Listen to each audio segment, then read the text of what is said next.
There's a lady that pulled in here in the parking lot right behind the camera. She looks like a Susan. Watch this. I'm gonna see what happens. So this is the test. Wonder when Susan's gonna get here. Her name's not Susan. Urban environments can be very dangerous places in turbulent times. I think that goes without being said. And just blending in, people want to call it the gray man, whatever you want to call it, doesn't really matter. But as long as you blend into your environment, you're going to attract a lot less attention to yourself. One, you don't want to look like a target in any possible shape or form. You don't want to look like some easy prey that's easy to rob. You don't want to look like you got a lot of valuable things on you. So having some sort of giant big backpack is probably not a good idea. Something big camouflage rucksack, probably not smart, regardless of how tough you think you are. We all want to think of ourselves as this, you know, macho, toughest man, baddest man on the block. We walk down the street and the crowds part for us. But in reality, that's just not the case. There's always going to be somebody bigger. There's always going to be somebody badder. And the 12-year-old on the rooftop with a 22 could make pretty short work of you. So don't put yourself in situations where you're going to be a target, especially if chaos is breaking out in a city. Blending into your environment is important regardless of whether you're in the wilderness setting or the urban setting, such as this. This is a small town, you know. There's no secrets here. This is a fairly small town, not a huge urban center, but still, a lot of people here condensed into a small area. Blending in is important, and dressing appropriately, not dressed like the weirdo camo guy that's got the tactical clothes on and stuff, so you can just kind of fit in and you don't draw attention to yourself. So I'm not a very good example. I mean, I'm dressed probably pretty regular. You wouldn't look at me twice probably walking down the street. I mean, I'm good looking. I mean, I'm real good looking. So you might take a double look just because of that, but not because of the way I'm dressed. I just look like a regular Joe, right? Now my truck, for example, in an urban environment, this truck sticks out like a sore thumb. It is not a gray man vehicle at all. Now, if I would have left it kind of alone and left it kind of a white work truck, that would have been smart. Do as I say, not as I do. A big tire on top and, you know, stuff's kind of rednecky, but, you know, you get what I'm saying. A regular vehicle blending into its environment is smart. Not looking like there's a whole bunch of stuff to break into and steal is a good idea. Now, if you've got a crappy old truck, a beat up old rig, maybe they think you don't have anything worth stealing, so there's something to be said for that. If you've got a really nice vehicle, something really shiny that probably has expensive valuables in there, if you've got a Glock sticker on the back, you know, that's probably a sign that this guy probably has a gun in the truck. So don't do stuff like that. So for me, not living in an urban environment, I don't have a lot of urban-like clothing, you know, fancy pants and stuff like that. I have a lot of outdoor type clothing because that's where I spend most of my time. For you, you might live in the city and you don't have a whole lot of outdoor clothing, so you don't want to spend a ton of money on that stuff. You can come to places like this, restores, thrift shops and things like that, and you can save a ton of money on gear that you're probably not going to use a ton, but you can still find quality stuff.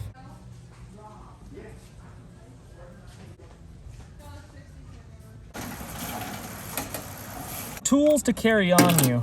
You know, these are the things that I keep in my pockets just pretty much on a regular basis, but when I come to a more urban type setting, I don't change it up much, but I do lose a few things. Like I don't carry a big belt knife and stuff like that when I'm in an urban setting for obvious reasons, but I will carry a Leatherman. I would definitely use this on a regular basis, especially if I'm riding a bike and I need to do some small repairs or something like that. This could come in really, really handy. Flashlight, lighter, a little bit of cordage, just happens to be in my pocket, not necessarily always in there. My truck keys, a neck gaiter, really, really handy piece of kit. My wallet, very minimalist with some cards, a little bit of cash, that kind of stuff. I also carry something that does this on my belt quite a bit, and I've got my Wazoo cash belt on that has a full survival kit basically in it. Chances of you needing all these tools in an urban environment are fairly slim, is my guess.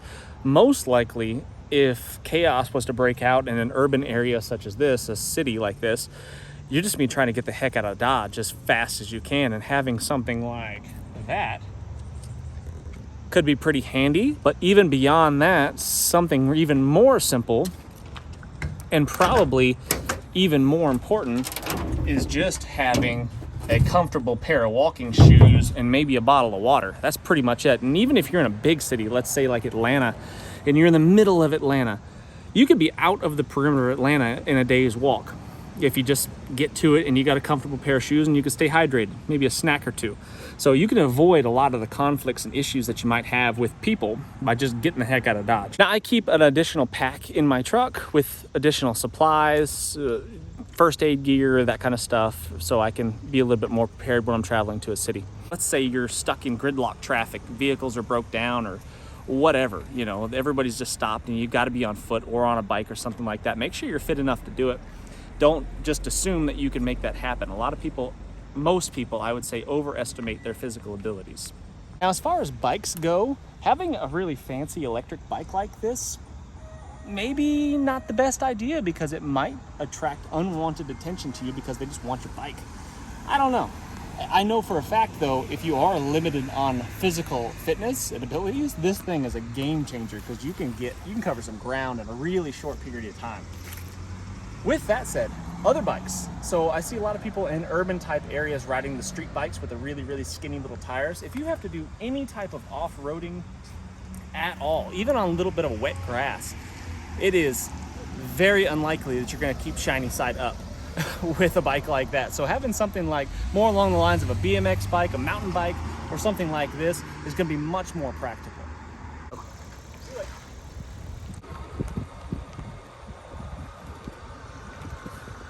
So just having a basic lay of the land, especially if it's in a place that you're not really familiar with, you haven't been there, you don't live in that city per se, having just a basic lay of the land and knowing which directions you should go to get out of there in a hurry. Maybe it's not the most obvious. Maybe, you know, cutting through parking lots and back streets is the fastest, most efficient way to get out of there. Maybe that's the best way to avoid the crowds.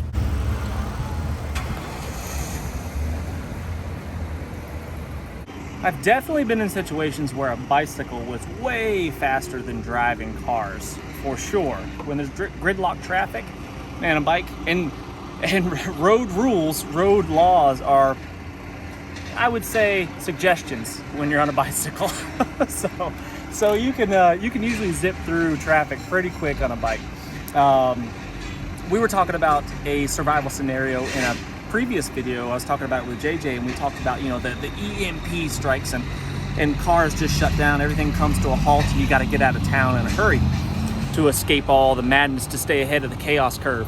And you know, having something like this, man, if you had that in the back of your truck or whatever, in the trunk of your car, if it would fit, I guess, that would be a game changer, and you could get out of town really quick. Sometimes we think of those, you know, EMP events or the terrorist attack events as far-fetched, you know, but you just don't know. Like today, for example, is September 11th, and 22-ish years ago, something like that, you know, crazy stuff went down in a very, very congested area, and chaos ensued. So being prepared for that stuff and having the necessary equipment, possibly skills, is an important thing. In almost every urban environment that I've ever been in, there's pockets like this of vegetation, right? There's industrial type places that are fairly abandoned and not used. There's all sorts of stuff. Like, for example, if I was here and desperate times, I had to spend the night somewhere, this little patch of woods right here would be a solid spot and no one would know that I was there. I could hop that chain link fence, be over there in about 10 seconds, and be tucked in behind those trees and no one would know. If times were desperate enough, you could always find a meal out of a dumpster like this in the backside of a restaurant, beside the grocery stores that are getting rid of their old food, the Dollar Generals and stuff like that are disposing. We were at the Dollar General the other day, and they had gallons of chocolate milk sitting out beside the dumpster behind the building because they had expired, I guess. Probably still good, right, until it was sitting in the hot sun, but past the expiration date, they can't sell it, so they just get rid of it. So all these things that could be used, dumpster diving is definitely a thing for desperate times. Eric Rudolph, for example, the guy that bombed the Centennial Park and several other places, he made his living for quite a long time dumpster diving.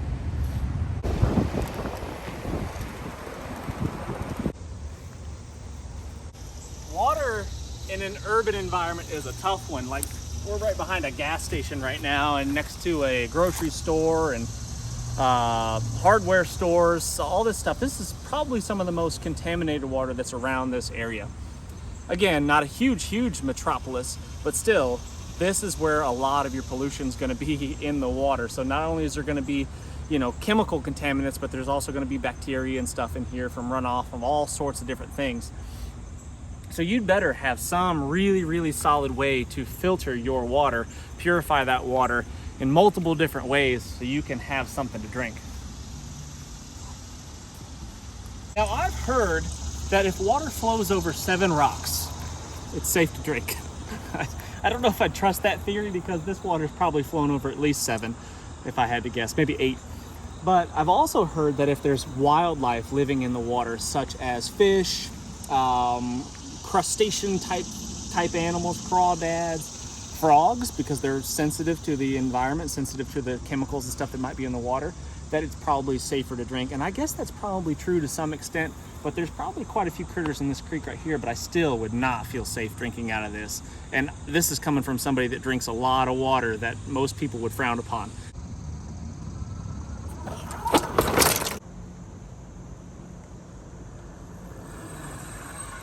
Something to consider, I suppose, is if you were trying to spend the night in an urban area, I would always gravitate towards a wooded area like the one behind this building right here.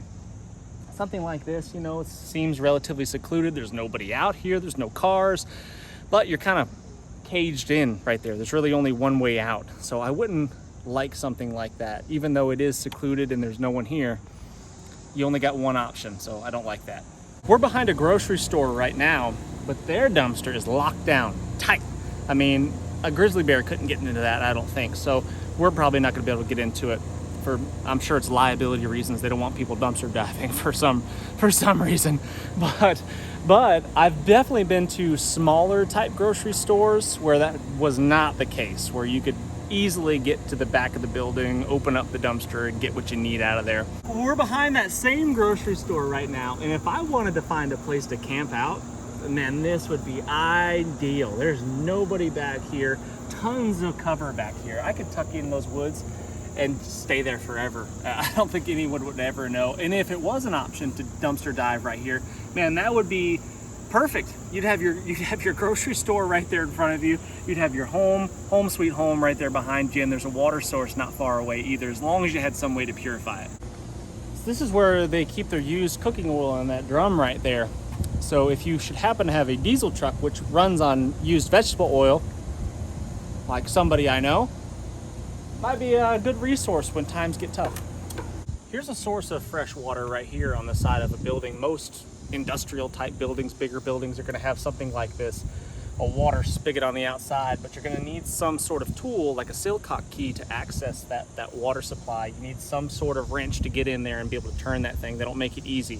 But if you had one of those, you could tap into here. And even after the water is turned off for a little bit, there's still going to be water, fresh water in the lines. So if, let's say, the city water was shut down for whatever suddenly happened, you could get your water right here, as long as there's still a little bit of water left in the lines. Backside of hardware stores generally have quite a bit of debris left over from packaging and stuff like that. You could obviously steal stuff, but I wouldn't condone that. But if you had plastic like this, just packaging, wrapping around like house wrap, that would make an excellent shelter sheet. And usually you can find just garbage like that they've got from shipping materials and stuff. You can find that stuff laying around. Here's some fruit trees for sale on the back side of this building, and I have actually seen edible fruit on these bushes and trees and stuff before. So there's always an option there that you could swing by and grab yourself a little snack off the buffet. Looking at other possible shelter opportunities in a more urban environment, stuff like this. If I had a ground pad of some sort and some sort of sleeping bag, I wouldn't even need a rooftop overhead. I could tuck underneath one of these trailers and nobody would know that I was underneath there, especially like that middle one back there. Man, you could be laying down under there and no one would know. No one would know. Home improvement stores such as this are excellent places to get survival gear, not just for wilderness survival, but urban survival as well, to help prepare your home for disasters. Really easy to pick up stuff at places like this. Make sure you leave in a comment, subscribing if you haven't done so already. Bye. The 10mm socket seems to always be missing. I'm gonna pick up an extra one. So here's something for an urban environment that's a pretty big deal and could be a lot more important than what, in my opinion, a lot more important in an urban environment than it would be in a rural type setting or a wilderness type setting. I almost never wear gloves. Rarely, I wear them in the wintertime sometimes, but for the most part, I never wear gloves, even when I'm working with my hands and handling sharp things. Leather gloves are really great. Urban environments, lots of sharp metal, jagged, pokey things, especially if there's some sort of craziness going down. Leather gloves are fantastic, but once they get wet, it's a pain in the neck. I don't really like that. They're the most durable, probably. I like the buckskin, the deer skin gloves right here. These are nice because they're supple. Really nice. But I like these kind of gloves. These are cut-resistant, synthetic type gloves. I like these because you can maintain some dexterity and you can kind of feel what you're doing. And when they get wet, it doesn't really matter. They dry off fast. I like that. I've also used these thin Gorilla gloves somewhere around here. Where are they? These are thinner Gorilla type gloves. Those are good because you can really feel what you're doing for small, delicate tasks. But again, gloves for an urban environment are probably a good choice. Everybody wants to talk about tools in an urban setting. They always want to talk about having pry bars and hammers and crowbars and all that kind of stuff because they're going to be breaking into doors and cracking windows and picking locks and doing all the stuff. Realistically, again, the smartest thing is just getting out of there as quickly as you possibly can. Probably not going to be taking a whole lot of time to be doing some breaking and entering, but if I was concerned about that and I had to pick a tool for an urban environment, probably something like this right here.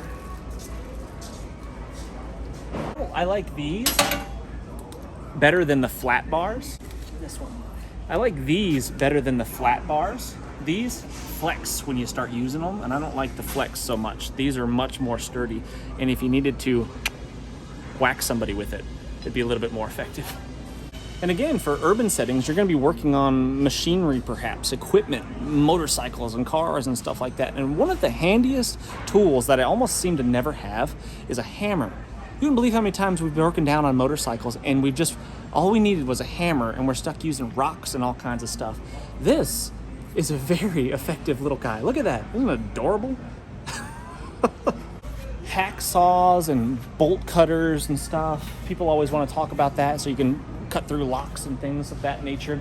Again, realistically, if we're looking at real life, are you going to need to be doing that? Maybe, I guess, if you died because you didn't have the bolt cutters to get into the building to escape the zombies, I guess that could be a thing. And maybe I'd feel bad for not recommending it, but probably not. And a lot of these things are big and bulky and they're just heavy and probably not worth carrying anyway, especially if you're on foot. Like these bolt cutters, for example, this is a really, really small set of bolt cutters, which would be what you're going to carry if you're on foot. But you can't open them up very big. That's the thickest thing that you're going to be able to cut, and that's a very small little padlock. So if you wanted something that was actually going to get something done, you'd end up carrying something along the lines of this. But who's going to carry that? Personal protection equipment is also a big one. Knee pads and things of that nature. Clear or the yellow, amber, I guess they'd be, safety glasses and stuff. Probably pretty beneficial in an environment like that. Mask, face mask, a neck gaiter would serve a similar purpose. But I've got a buddy that he always wears pants with built-in knee pads in them because he's always working, kneeling down on hard surfaces. I've heard a lot of discussions about something like this. These are safety vests, So let's say there was like that active shooter event where you're, attempting to be the good guy, but you could be misidentified as the bad guy. Having something like this could possibly prevent something like that from happening. I do have one of these in my truck now. Just recently added that to my truck, but I think that's something that's kind of up for debate. I don't know. Let's hash that out in the comment section. Speaking of self-defense options, if somebody came at you with one of these, you'd run away, right?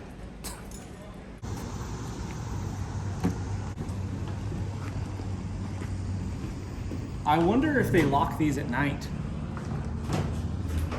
Fairly small town still, so it's not a huge urban metropolis.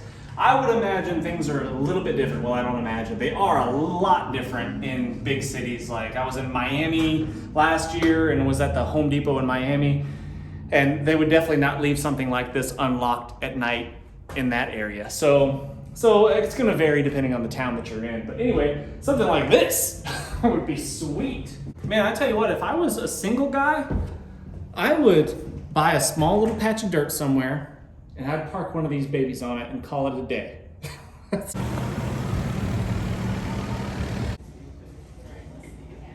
When I'm in buildings, I like to always sit near a window if possible. I like to sit with my back to some sort of wall.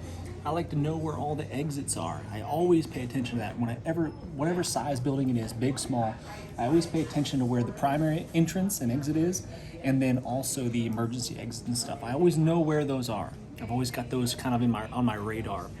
Because if something was to go down, the primary entrance is where the chaos is going to be.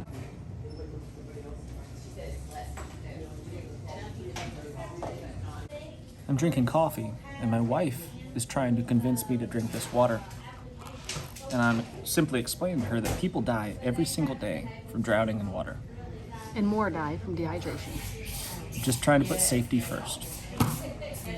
Unfortunately, humans are the most dangerous animals on the planet, and when we're surrounded by large masses of them, we got to keep our heads on a swivel all the time, and we can't really just switch off because it's our responsibility as protectors of our friends and our family and our loved ones that we have to stay switched on. Unfortunately, while our loved ones are having a great time, we've got to stay switched on and pay attention to our surroundings.